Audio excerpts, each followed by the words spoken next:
तरफ से नहीं आया था। आप राष्ट्रीय अध्यक्ष जनता दल यू के, आपकी मुलाकात हुई, आपकी बातचीत हुई पार्टी के अंदर भी, तो आपने क्या फैसला लिया और क्यों फैसला लिया?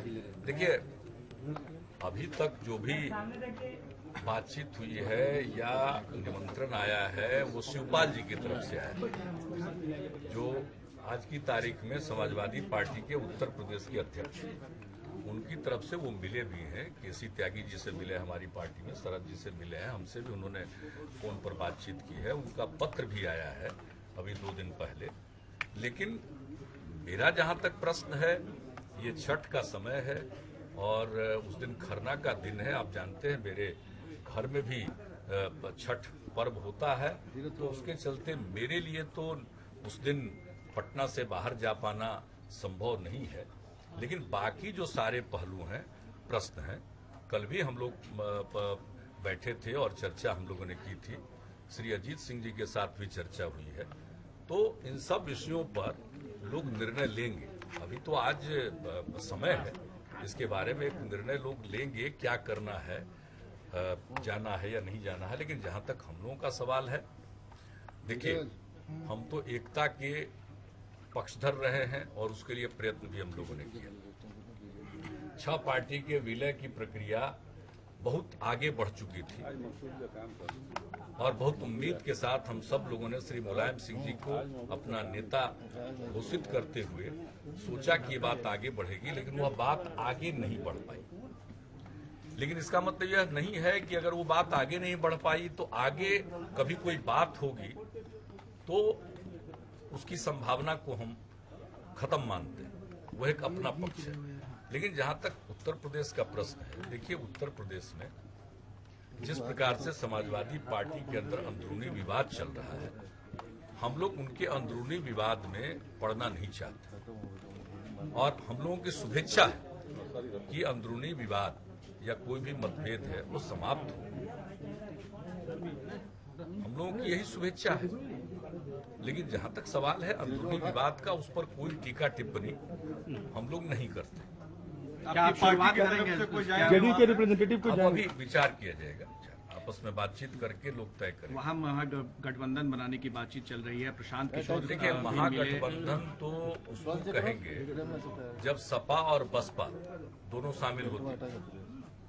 तो अब बिहार का जो महागठबंधन है, इसमें जेडीयू और आरजेडी दोनों जो आमने सामने थे पहले, तो वो सब एक हो गया, तब ये महागठबंधन है। यूपी में तो जो भी होगा वो गठबंधन होगा, जो भी होगा संभावना हो तो गठबंधन है, क्योंकि सपा और बसपा के तो एक साथ मिलने की कोई गुंजाइश नहीं है आपके और इसलिए वो महागठबंधन वाले शब्द का प्रयोग हम समझते हैं कि एप्रोप्रिएट नहीं है उस कंटेक्स्ट में। तो आगे क्या हो सकता है, कभी भी किसी संभावना को ये नहीं किया जा सकता है कि यह संभावना है ही नहीं। संभावनाएं तो रहती हैं, लेकिन आज की तारीख में क्या होगा, कैसे होगा, इसके बारे में आपस में बातचीत करके ही कुछ आगे होगा। क्या आरएलडी से आपकी बात हो रही है चुनाव लड़ने के साथ में?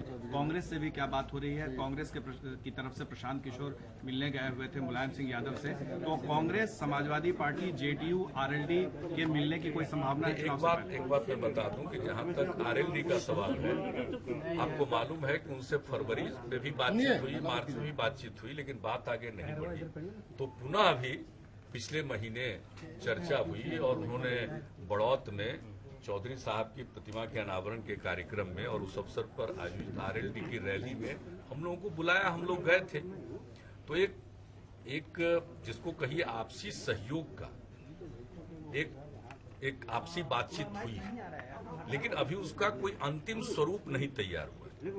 और इस तरह की बातचीत अन्य लोगों से भी हुई है, जैसे आरके चौधरी जी हैं जो BS4 है, तो इस तरह के संगठनों से, समूहों से भी होती रही है, लेकिन उसका अंतिम रूप नहीं। जहां तक कांग्रेस पार्टी की बात है, कांग्रेस पार्टी के साथ कोई बातचीत नहीं, हम लोगों की कोई बातचीत नहीं हुई है, न कांग्रेस पार्टी की तरफ से कोई बातचीत हुई है, क्योंकि अगर कोई भी बातचीत होगी तो कांग्रेस पार्टी ही बातचीत करेगी ना। पहल तो उनको करनी होगी, क्योंकि सबसे पुरानी पार्टी है और बड़ी पार्टी है, तो उनको पहल करना। कि अन्य पार्टियों के सहयोग की आवश्यकता है या नहीं, क्या आपको जहां तक आपने बताया कि कौन मुलायम सिंह जी से मिले या केसी त्यागी जी के घर पर वो शिवपाल जी से भी मिले, तो ये सब तो बातें अपनी जगह पर हैं। तो कांग्रेस पार्टी की तरफ से प्रत्यक्ष रूप से या अप्रत्यक्ष रूप से कोई चर्चा हम लोगों के साथ नहीं हुई। बाकी अन्य पार्टियों के साथ उनकी चर्चा हो रही होगी तो उसकी मुझे जानकारी आपको लगता है कि मुलायम सिंह यादव को अखिलेश यादव को ही मुख्यमंत्री के रूप में प्रोजेक्ट करना चाहिए, जिसके चलते वो जो गठबंधन या सेकुलर वोट्स है उसका डिवीजन न हो? मेरे ख्याल से अभी तो समाजवादी पार्टी में मुख्यमंत्री तो अखिलेश जी ही हैं, और जहां तक उनके पिछली बैठक में भी ये बात आई है, लेकिन फिर भी आपसी कुछ मनमुटाव है जो दिखता है, जो प्रकट हो रहा है, या सार्वजनिक रूप से कुछ बातें कही जाती हैं। तो वो लगता है कि Mulayam Singh ji senior most leader हैं और देश के भी एक बहुत बड़े नेता हैं, देश के शीर्ष नेताओं में से एक हैं। तो उनको जो अपना अनुभव है, तो हम समझते हैं कि उसके आधार पर वो अपने दल के अंदर की समस्याओं का समाधान करने में जरूर कामयाब होंगे। मुझको इसका पूरा विश्वास है कि वो जरूर कर लेंगे। जेडीयू के राष्ट्रीय अध्यक्ष होने के नाते क्या आप पहल करेंगे कि सभी पार्टियां जो बीजेपी के खिलाफ हैं एक साथ एक मंच पर आए? जेडीयू की तरफ से यह पहल तो हमेशा होती है और इस प्रकार की पहल हम लोग करते रहे, लेकिन वो लार्जर कंटेक्स्ट में, वो देश के कंटेक्स्ट में। इसलिए जेडीयू ऐसी तमाम पार्टियों के संपर्क में रहती है, लेकिन यूपी में तो एक सामने चुनाव है और एक कह सकते हैं एक राज्य विशेष की परिस्थिति है। तो हम लोगों ने भी यूपी में काफी इधर कार्यक्रम किए हैं और बहुत जगहों पर समर्थन मिला है। तो उस नाते जेडीयू भी उत्तर प्रदेश के चुनाव में हम ये तो नहीं कहेंगे कि बहुत बड़ी संख्या में, लेकिन हम लोग चुनाव में लड़ेंगे 5 प्रमंडल में। तो अभी हाल में हम लोगों का कार्यक्रम हुआ, इसके अलावा अन्य जगहों पर भी पहले से भी जेडीयू की उपस्थिति। तो वैसी स्थिति में जेडीयू यूपी का चुनाव लड़ेगी, उसमें भागीदारी होगी, लेकिन किस प्रकार से भागीदारी होगी अभी इन सभी विषयों पर निर्णय होना है, क्योंकि बातचीत हुई है। यूपी के बाहर आप किन किन राज्यों में एंटी बीजेपी ब्लॉक बनाने के लिए किन किन पार्टियों से संपर्क में? आपने कहा कि पार्टियों से संपर्क। देखिए, हाँ, वो तो पूरे देश में एक सिद्धांत रूप राजनीतिक विचार के अनुकूल जो सब लोगों की धारणा है, वैसे तमाम लोगों के साथ संपर्क रहता है।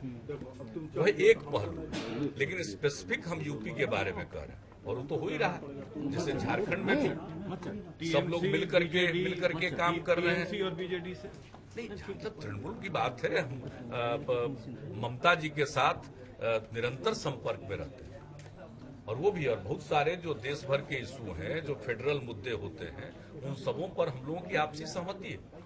कई मुद्दों पर हम लोग कॉमन स्टैंड लेते हैं। नवीन पटनायक या अभी जीएसटी की बात होती है, नवीन पटनायक जी से हम लोगों के संबंध अच्छे हैं, बहुत अच्छे हैं, लेकिन राजनीतिक रूप से अभी आप कहिएगा कि इसके बारे में फिलहाल वैसी कोई चर्चा नहीं। आपने बड़ा दिल दिखाया था बिहार विधानसभा में, 117 सीट पर आप थे, लेकिन 100 सीट पर चुनाव लड़े। जो लोग कम थे उनको भी आपने ज्यादा दे दिया। तो आपको लगता है कि उत्तर प्रदेश में भी नेताओं को ऐसा ही दिल दिखाना चाहिए जिससे कि यहाँ तो हमारी वैसी स्थिति थी तो हम लोगों ने कुछ किया।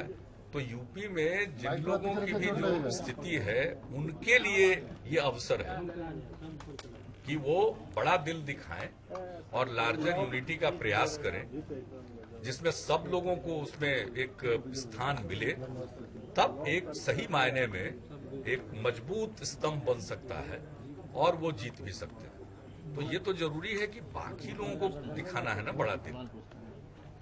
सर, भोपाल में जो इनकाउंटर हुआ है, क्योंकि इससे कई देखिए, ये एक ऐसा प्रश्न है कि जहाँ तक मध्य प्रदेश का सवाल है, मैं वहाँ के माननीय मुख्यमंत्री शिवराज चौहान जी को जानता हूँ, बहुत पहले से हमारा संबंध है, मैं उनकी इज्जत करता हूँ और मुझे पूरा भरोसा है कि इस तरह के जो मामले हुए हैं और जो भी स्थिति आई है, इसके बारे में उनकी सरकार पूरे तौर पर इस मामले में स्थिति को स्पष्ट रखेगी और कहीं लोगों के मन में कोई संशय है तो उसका वो समाधान कर सकेगी, इसमें वो सक्षम है। लेकिन जहां तक इस घटना का प्रश्न है, इसने थोड़ा तो एक जिसको कहिए कि कुछ न कुछ विचित्रता दिखती है, उसमें थोड़ी क्लैरिटी की जरूरत है। मान लीजिए भाग गया तो वो तो सरकार करेगी, ये तो कहीं हो सकता है। अगर इस प्रकार की घटना घटती है तो सरकार अपने अंदर जेल के प्रशासन को, सब चीजों को देखेगी, वह एक पहलू है। लेकिन भागने के बाद फिर एक ही साथ सब भागा है, एक ही जगह मिला है, फिर कई तरह के उसको लेकर के जो कई प्रकार के वीडियो वगैरह भी प्रसारित हुए हैं, तो उन सबको लेकर कुछ शंकाएं लोगों के मन में उत्पन्न हुई है। तो मैं समझता हूं कि इसको एक कन्फ्रंटेशन का विषय नहीं बनाकर, मैं समझता हूं कि इसकी एक निष्पक्ष जांच करके वहां की सरकार को ही सारे पहलू की जांच कर लेनी चाहिए। इसको कोई प्रतिष्ठा का प्रश्न नहीं बनाना चाहिए, बल्कि सारे पहलू की स्वयं जांच करनी चाहिए और इंडिपेंडेंट एजेंसी से जांच कर लेना चाहिए। सेंट्रल एजेंसी की बात लोग कर रहे हैं, तो भाई सेंट्रल गवर्नमेंट तो भी उसी पार्टी की है। इसलिए है क्या कि एक स्थिति ऐसी आ गई है कि कई चीज लोगों के द्वारा प्रश्न उठाए गए, तो अगर प्रश्न उठाए गए हैं तो ऐसे चीजों में उसका समाधान कर देना चाहिए। आपका स्टैंड रहा है कि आतंकवादी और आतंकवादी घटनाओं पर किसी तरह का कॉम्प्रोमाइज नहीं होना चाहिए, आप केंद्र सरकार के साथ हैं, चाहे वो पाकिस्तान का मामला हो। तो ऐसे में सिमी है वो तो एक अलग सिमी की जो बात देखिए, की जा रही है आतंकवादी, वो विषय तो एक अलग है। केंद्र सरकार के जिम्मे वाला ये काम थोड़ी है।